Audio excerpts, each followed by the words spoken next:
منصوبہ بندی جیسے منصوبہ بندی ہوتی ہے اچھا کرنے کے لیے، ٹھیک ہے ایسے ٹھیک ہے منسوخ ٹھیک کرنے ہے. کے لیے منسوخہ بندی ہوتی ہے. اچھا کوئی بہانہ تو بتاؤ کیوں کی یار ہے؟ شادیوں کا موسم ہے بھائی جی، جلسے اچھا. کے لیے ٹینٹ کناتے کرسیاں نہیں مل رہی آج. اچھا اور ویسے بھی یہاں پہ نون لیگ کی حکومت ہے پنجاب میں، اور صوبائی حکومت نے آرڈر کر دیا کہ بھائی جی جلسہ کر لو، کناتے لگا لو، ٹینٹ لگا لو، مگر قلعہ نہیں ٹھوک سکتے.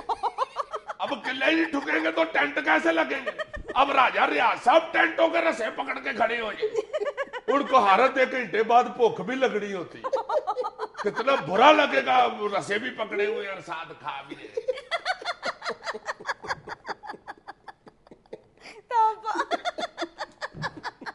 اور بہانہ دیکھو کیا لگا رہے ہیں کہ جی مہاجرائی سے بچنے کے لیے ہم یہ کر رہے ہیں. تو ٹھیک ہے، مہاجرائی سے بچنے کے لیے کیا ویسے کون سی مہاجرائی سے بچ رہے ہیں آپ جناب؟ ہر محاذ پہ تو آپ آرا پکڑ کے ان کے پیچھے لگے ہوئے.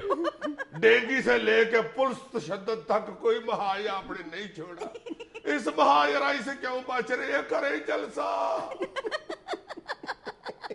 یہ تم انہیں چڑھا رہے ہو. چلا نہیں رہا یار، حوصلہ افزائی کر رہا ہوں. کوئی تگڑے بندے کو محلے میں کوٹ پڑ جائے نا تو وہ بیچارہ کہہ رہا ہوتا ہے یار دیکھ لیا تمہارے والا کو کر لے. صرف اس لیے نہیں میں نے تمہیں کچھ کہا کہ تمہارا تایا میرے چاچے کی دکان سے سودا لیتا ہے. بالکل ایسے.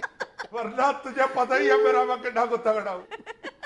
دو ہی تمہیں چھوڑتا نا تو تمہیں سمجھ آ جانی تھی. صرف اس لیے تمہیں کچھ نہیں کہا کہ جو بندہ ساڑھے گھر اخبار پھینکتا ہے وہی بندہ آپ کے گھر اخبار پھینکتا ہے.